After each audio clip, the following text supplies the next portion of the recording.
From awaytogarden.com and robinhoodradio.com, this is A Way to Garden with Margaret Roach, your weekly invitation to dig in and grow. Who among us doesn't have at least one urgent garden question? Ken Druse and I have been asking ours to each other for decades, and today we're back to answer some more of yours, as we do each month on the show. But first, this message. Underwriting support from Timber Press, your go-to resource for books in gardening and nature. Whether you're a new gardener, a professional at the top of your field, or a reader interested in the wonders of the natural world, their books are there to help you grow. timberpress.com. You all know Ken Druse, my longtime friend and fellow garden writer, author of The New Shade Garden and Natural Companions and Making More Plants, among other great books. Are you ready for some listener questions, Ken? Decades? Sorry. Okay, sorry. I'm sorry. Decades. Yeah, well, when did you write the Natural Shade Garden and the Natural Garden? Hello. Well, let's move on from that. Okay, please. Goodbye. Okay, yes. Questions. Oh, yes. Yeah, right. So, actually, before we even do listener questions, I have a question for you because I was looking something up in Making More Plants, your sort of propagation book, the other day, and it got me wondering, are you doing any sort of propagation-related mad science over there in your garden these days? Because you haven't told me about any of you. You normally have some like wacky projects going on. No, thank you. Moving along. Okay. I Boy, always have I'm really something going on. striking You're right. out with you today. Are you talking about like making my own strain or something? Yeah, I mean, I thought that, you must be, because you've told me sometimes, but then I haven't had any follow-up. So tell me about that. Oh, wacky is right. Let's see. Well, people talk about strains of plants and heirlooms and things like that. Mm-hmm. And when you talk about an heirloom, which is a strain, they don't say strains, it's usually a version of a plant that's propagated or grown in isolation so that it retains the characteristics. And if you don't grow it in isolation, then it ends up either reverting to the original species or it gets mixed up with some other strain and then you lose it. And that's how people retain the characteristics of an heirloom tomato, for example. Yeah, like instead of allowing genetic drift to happen by neglect, by not caring for it and keeping it, as I say, true to type, to what it's supposed to be like, it can drift away from that. Yeah, so nobody's minding the store and the thing drifts. But you're talking about what then? Well, I guess the simplest version of it would be the double poppies that I have, and I have these orange poppies and little ones, and they're single ones, and occasionally I get a double. And for about 3 years or so, I was pulling out all the single ones, and now all of mine are double. So this is selection. You're kind of selecting. So, and it's a strain, or I could say it's an heirloom, except it's not that old. But I have another plant in the garden, which is a kind of verbascum, and what's the mullein? So It's a kind of mullein, but unlike the roadside mullein that has hairy gray leaves and one flower spike, mine has multiple flower spikes, and it blooms for about 6 weeks. Wow. Which is a long time for a biennial. I was going to say how perennial. tall? How tall is this thing? It's about 5 foot tall. Wow. And it has about between 4 and 6 arms, and each of the arms, like a candelabra, has more arms coming off it. So it's really just covered with flowers. And I know where this came from because I originally had a species, which was Verbascum undulatum, which has a wavy leaf.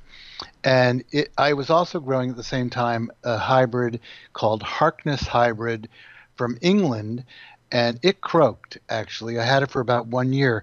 But what came up in the garden were some really interesting Verbascum. And I started to save those, and anything that didn't look like them, I would pull out. And they have a wavy leaf, and it's green. It's not very hairy. And that became the strain. And now every year, luckily, I get between 2 and 12 plants of this Verbascum strain. I've shared it with some people, and it seems to be kind of true. And that's my Verbascum strain. So you have it's an annual poppy, the orange one with the little double flowers, you're saying? Yes. Yeah. Huh. I'm trying to remember what the species name is. Yeah. Maybe you'll put it in your It's on like your the, is it like webpage. the California poppy-ish? Like, No, no. I keep wanting to say alpine, but that's not right either. Okay. Well, we'll just go look it up afterwards We'll before we look it do the up. transcript. But so you're kind of selecting, you're noticing things that are a little different, and you're saying, Right. "Ooh, I kind of like that." And then you're guiding it by, as you said, like you're roguing out the single orange poppies and only letting the doubles set seed for next year. Right, and pretty much now after about 4 or 5 years, they're all double. And do you have you ever done this with woody plants in any way? I'm trying to, I mean, it's not quite the same thing, but have you ever noticed something on a woody plant that was, do you know what I mean? Or is it just with Yeah, like no, I know annuals? what you mean. Not really, but I have with herbaceous perennials, and actually a perennial that you love, which is excuse me, Geranium macrorhizum, Uh-huh. that ground cover. I saw one that had white variegation, Oh, just the kind of little lines of white. Now that could be a disease or it could be something else. So what you want to virus. find out, yeah. So I have propagated that, and it also retains the white. So it's Oh, actually a variegated white on green Geranium macrorhizum. And now I have it in 3 places, and that seems to be, we'd say, stable. So uh-huh. it's probably not just an aberration of funny soil or something Right, going else right, else right. on. And you see something like that in the garden, you think, I'm going to be a millionaire. This is it.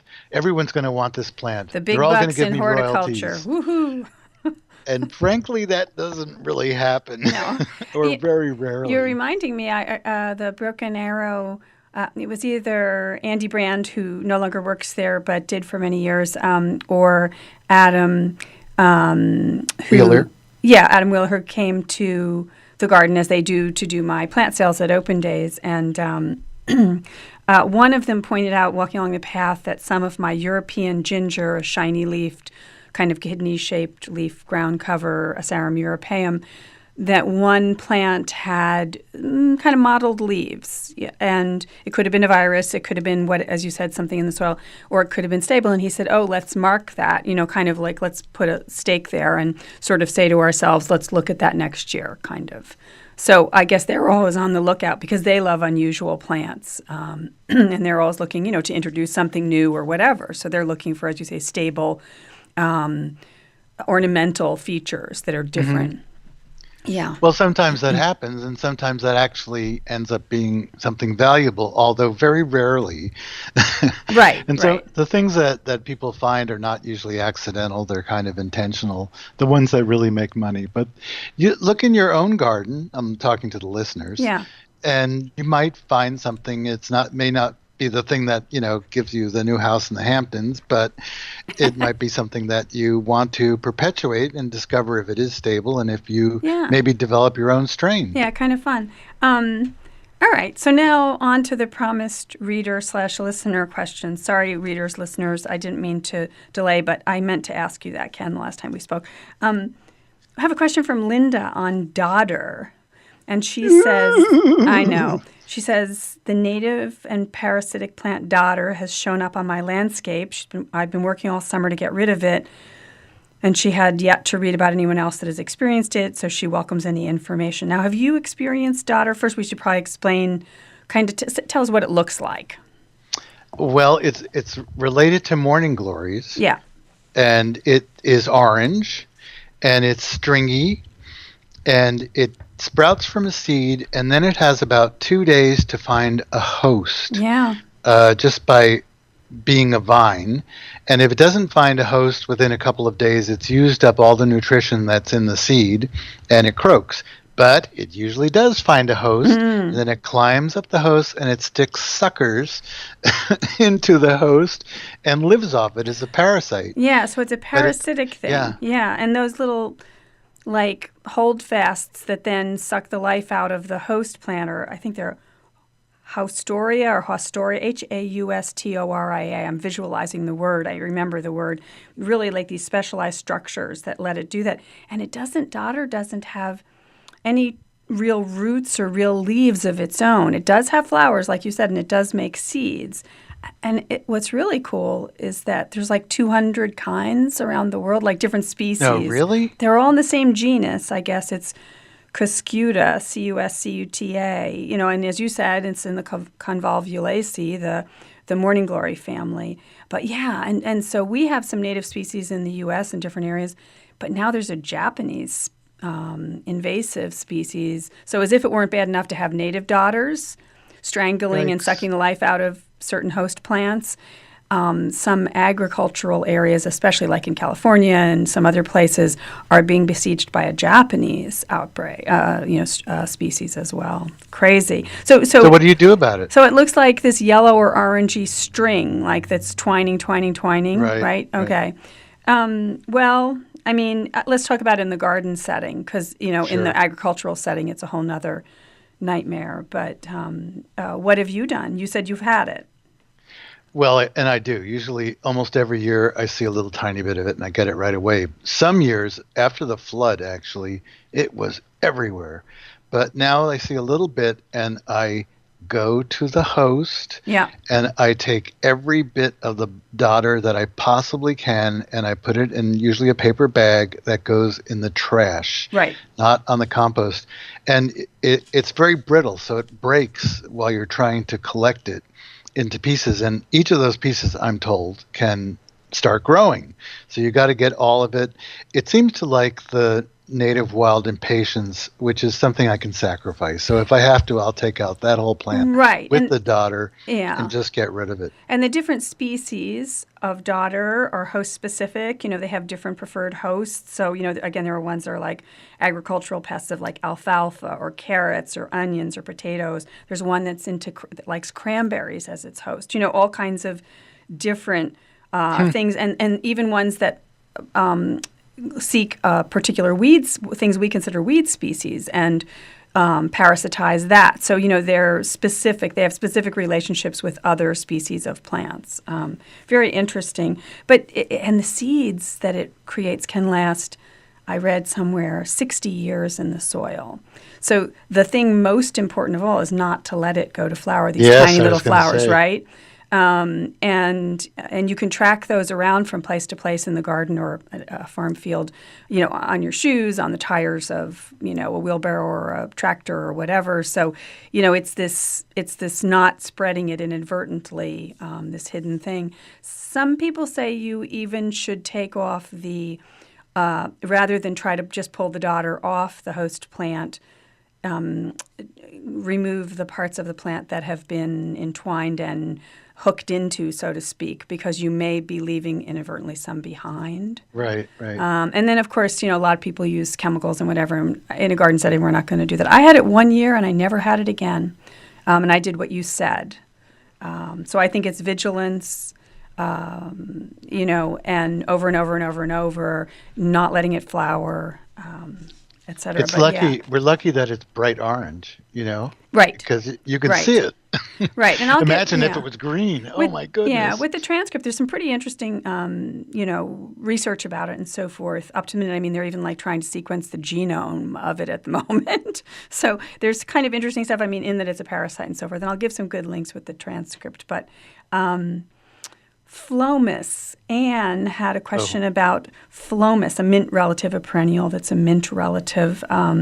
She says she listens every week from out in Olympia, Washington, finally writing in with a question of her own. She planted 4 Phlomis russelliana, young healthy plants, last fall. Only 2 of the 4 bloomed this spring, and she says, what's up with that? Why would the same plant, they look the same in the same cultural conditions, act differently? And then she notes that the conditions that she's offering are not ideal for the plant. It's a clay or a kind of clayey soil that drains less well than the plant might want in its sort of native habitat. So what do you think? I could ask her like 50 questions. Or I love Phlomis, and it's me too. Beautiful. And I wish I could grow it. And the problem for me is it's just too humid here, because that's a plant that really wants great air circulation. It wants the Mediterranean. It wants to be dry and have great drainage. And she's challenging it maybe by not giving it great drainage, but I think Olympia, Washington kind of has dry summers, which is what it would like. But hearing you describe all that, my first guess is that two of them just aren't mature enough. Yeah, and I think sometimes, we see plants in the nursery and it looks like, there might be a flat of 36 of something and they all look, quote, identical. But, maybe the roots beneath the soil surface in those pots, maybe half of them are a little more or less developed, right? Or the division that they came from was a little more or less, don't you think? Yes, so get in touch with us next year. Yeah, I want to know. I think they're going to do okay. I don't think the clay soil is ideal. Probably. No, but if they're alive and they're pretty much together in the same place, and it depends on what was the winter like, blah, blah, blah. If they had a dry winter, they would like that, really. Yeah. They don't want to have wet feet in the winter. But I do think, the products, these are not widgets, as we always say about plants. They're not widgets. They're not uniform. And so we have to expect some, just like people or animals, will settle in more or less slowly or quickly, right? Give them a chance, yeah. We had a question from a Dutch gardener. He says he's from Holland, and he says his English is not that good, but it sounded pretty good to me. He grows eucomis. Doesn't say the species, but they're flowering really well. They're in the ground, in the garden. He wants to collect the seed to create his own bulbs eventually, and his question is, what stage of the flower development, what would the flower look like when the seeds are ready to collect? I can't believe you're asking me this. Why? Because I'm such a sucker. You were asking me about experiments, and now that you're saying that, I'm remembering. Eucomis, which is the pineapple lily, has these beautiful flowers right at this time of year. And it's August for me. And the flower spikes come up, and then they have these star flowers on this fleshy, succulent stem. And then sometimes, very often, fruits form. And the fruits are about 5/8 of an inch long and kind of around, even though they're not round. They're like little pointy things. And inside those fruits are shiny black seeds. And the black seeds call to me from across the garden, collect us, propagate us. So I cut some of those stems, and I carefully put them under the sun porch so they wouldn't disappear, which sometimes seeds do, especially because these fruits will turn dry like pods. Right. But the seeds are ripe before they turn papery, and I didn't want them to fall out. So I put them in a place I thought they were okay. And I collected some, and I thought I'm going to try to sow them right away. And they actually came up. And then that was last year, and I'm thinking these are going to take 7 years to bloom. I'm really sure they will. But I happened to notice, and we had a very cold winter, I happened to notice something growing in the gravel under the place where I had them. Really? And, everything likes to grow in gravel. I know. It's just perfect. I know. And all the whole area there is crushed rock. And I thought, what are these? And I realized they're eucomis seedlings. And they went through our very cold winter, although it's close to the house. So they probably liked having a chilling period. And I think if I sowed them again, I might give them a chilling period. But I sowed them, and they came up under lights, and we'll see what happens. So go ahead. So the stage of the ripeness so it's just before it gets so papery that they might disperse. Is that when you're saying they would start be kind ideal? of a color. It depends on which one. On the white ones, they're kind of green pods, and on the red ones, they're kind of reddish colored, and they start to get pale. Okay. They lose their color. Okay. And I cut them before they got dry. Okay. I thought they would get papery, and then the seeds would fall out. That's the trick with saving seed a lot of times is sometimes it disperses itself if you don't get it a little early. Right. Right? And it was a little early, exactly. Right. But I should have put it in a tray instead of on the table because those little round rolling seeds seem to have fallen to the gravel, some of them. And I guess I don't know what should I do? Dig them up or let them grow there? I'll think about it. I don't know. That's interesting. I've never had them self-sow. Huh. Try gravel. We were -10 here, and eucomis aren't that hardy. No, it's funny. I think they're like a zone 7 or maybe 6B-ish thing. Right, but Yeah. I think the seeds are hardier, which is the case with a lot of things like that. Interesting. I said in the introduction that you and I have been asking each other questions for a long time. You took exception with the length of time, I said. But the other day you asked me a question, and I thought, well, maybe other people might want to know, but you're going to have to ask me again. Do you remember what you asked me about? Are you talking about your Nicotiana? Yeah. Yeah, just as an example of the kind of stuff that you and I, because we're always emailing back and forth saying like, do you know this? Do you know that? I mean, it's a true thing. I wasn't making that up in the introduction when I said that. You and I have been asking each other urgent garden questions for decades. I know you hate that. We could do hours on that. Yeah. But I guess it was probably the last time I was at your place, which again around this time of the year, and you had a huge, I'd call it a meadow, next to the house of Nicotiana, and most of them look like Mutabilis, which is the Nicotiana that the flowers change color, and it's pretty tall, and I never was there at night, and I never actually sampled whether it was fragrant.